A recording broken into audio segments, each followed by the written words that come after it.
Bonjour Thomas Andrieux. Alors, tu es le spécialiste en France des cycles économiques. Tu as écrit plusieurs livres là-dessus.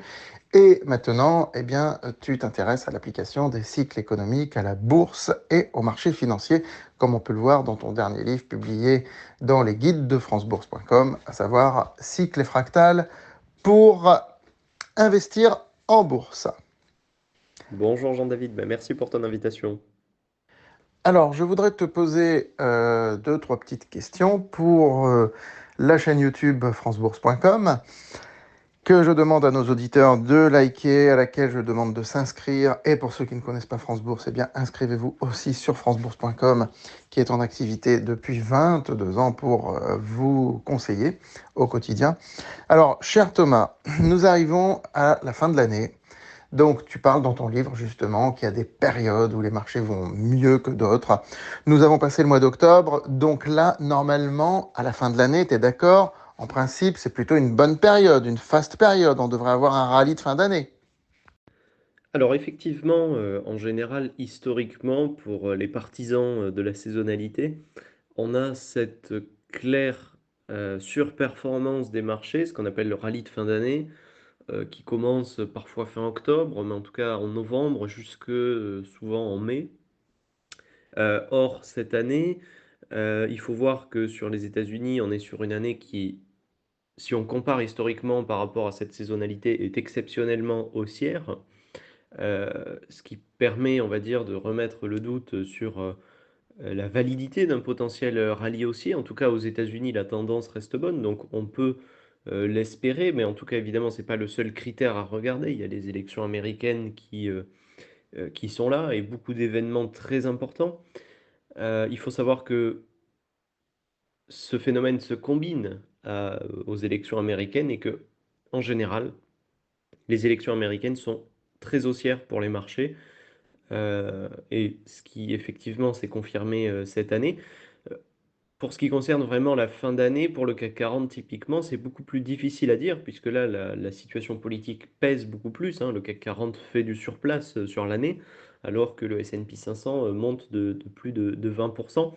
Dans tous les cas, ce qui apparaît, hein, si on prend le CAC 40 sur les 10 dernières années, c'est que si on appliquait cette stratégie de se positionner entre novembre et mai, et de se retirer entre mai et octobre ou novembre, eh bien, on aurait presque répliqué les performances du CAC 40, tout donc en réduisant son risque, ce qui peut être toujours intéressant.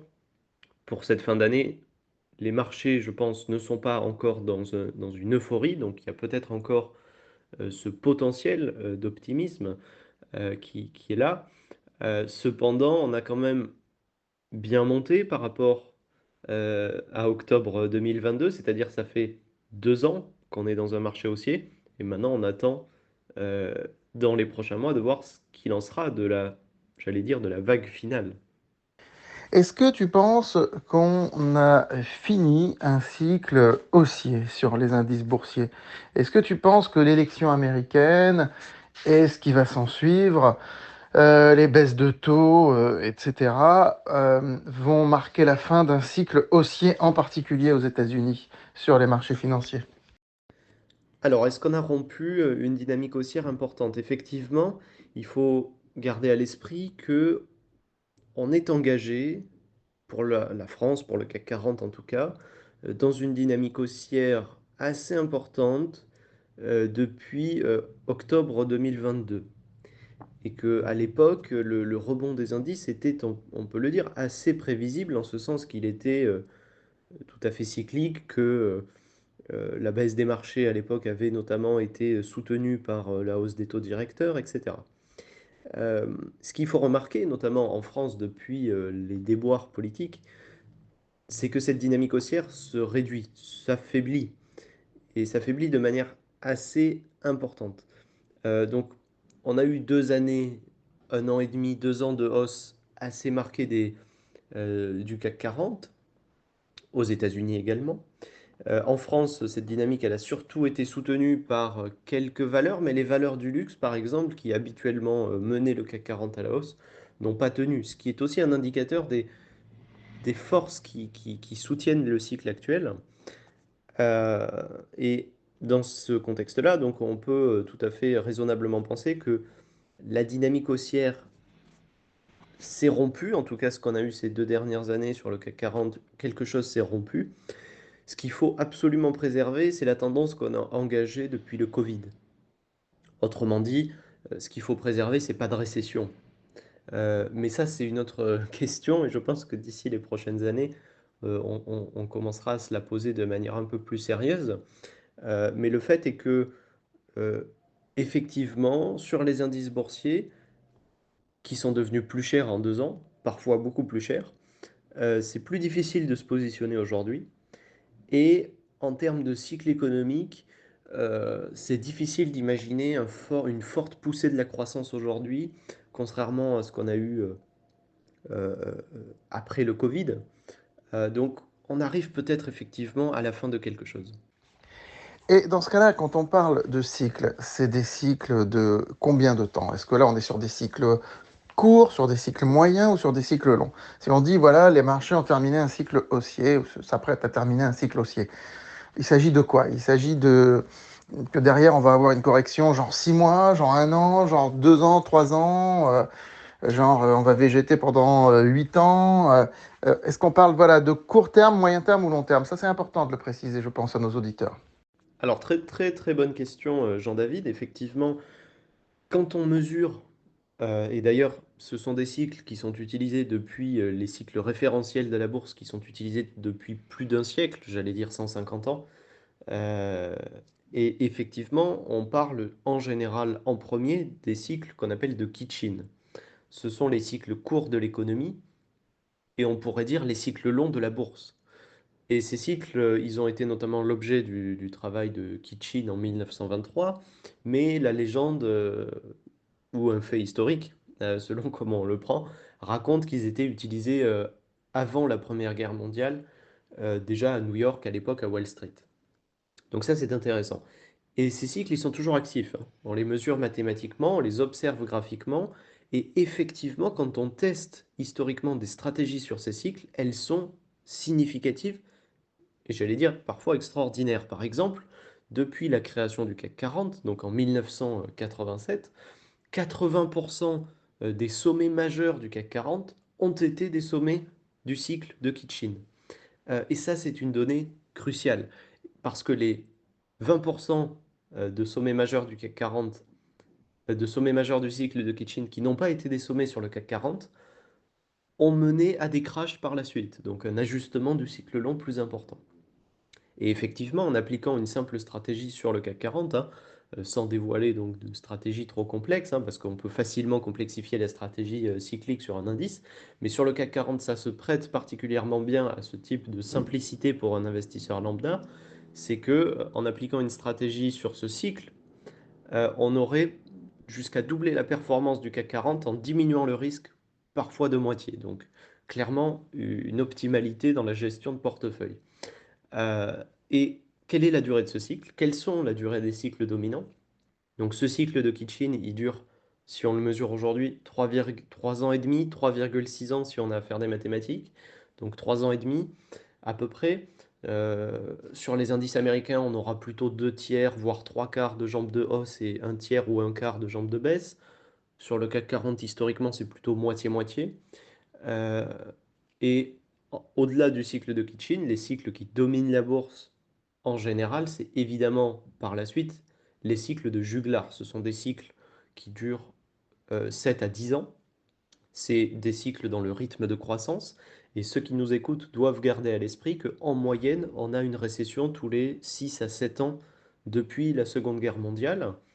Et que cette donnée, elle est importante pour un investisseur aujourd'hui. Parce que la dernière fois qu'on a eu une récession, c'était en 2020. Et que voilà, on peut, avec ce raisonnement statistique assez simple, déjà se donner des grandes lignes dans la diversification, dans les actifs plutôt à favoriser ou non.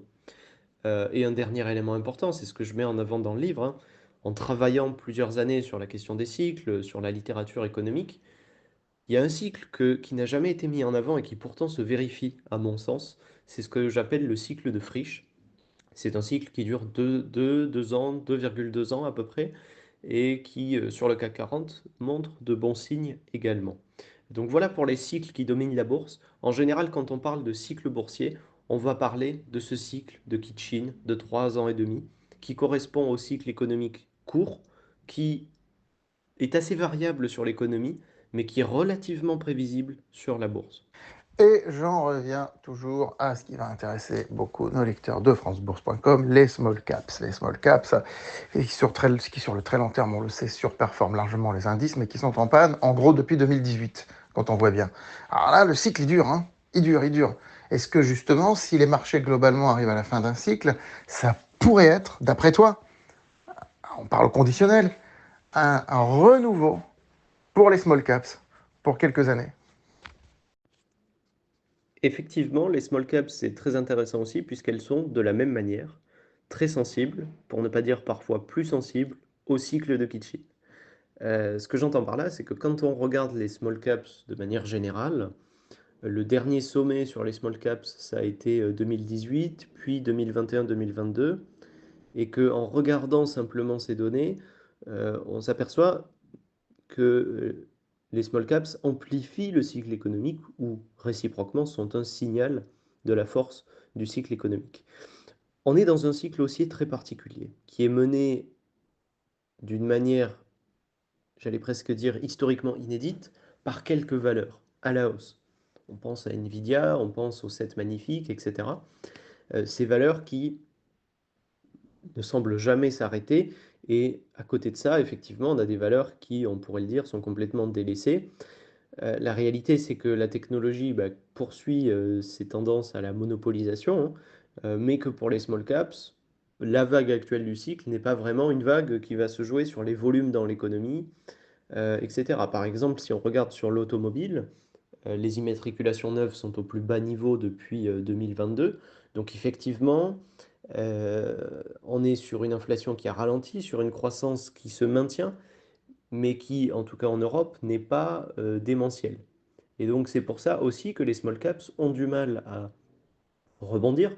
On peut espérer un rebond des small caps tant que le cycle économique ne s'affaiblit pas durablement, donc c'est-à-dire dans les 1 à 2 ans prochains éventuellement.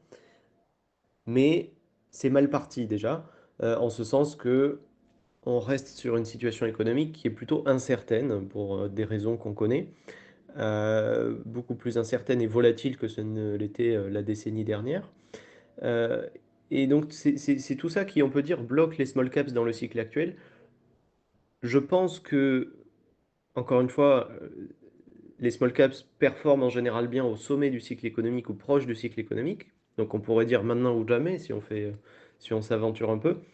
La réalité maintenant, c'est que effectivement, si on avait une récession, ça redonnerait peut-être du souffle post-récession à ces valeurs qui n'ont pas profité de ce cycle de juglar finalement, si on a regardé à une échelle plus longue.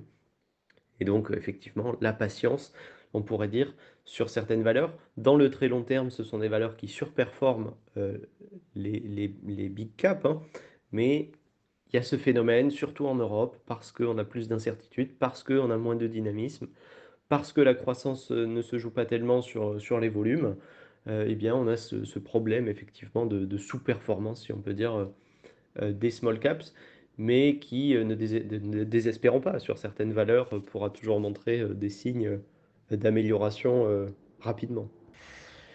Eh bien, merci, cher Thomas. Merci pour cette interview. Donc, je le rappelle, Thomas Andrieux, qui a 21 ans, qui est le spécialiste en France des cycles économiques, et en particulier des cycles économiques appliqués au marché financier. Il vient d'écrire Cycle et fractal pour investir en bourse dans la collection Les guides de francebourse.com, publié chez JDH Éditions. Et il venait de compiler, il y a quelques mois de ça, plusieurs textes du domaine public, des textes de grands auteurs comme Schumpeter, Kondratiev, etc. Et pour certains, il les a lui-même traduits. Hein, donc, il les a compilés, commentés, analysés dans ce livre qui s'appelle Le grand livre illustré des cycles économiques, publié aux éditions Memoria Books et superbement illustré par Johan Laurent Rouault. qui est maître des Beaux-Arts de Rennes. Voilà, c'était le dernier livre, donc avant ce livre sur les cycles et les fractales. Sans compter bien sûr tous les ouvrages précédents qu'a écrit Thomas Andrieux. Merci beaucoup pour cette interview.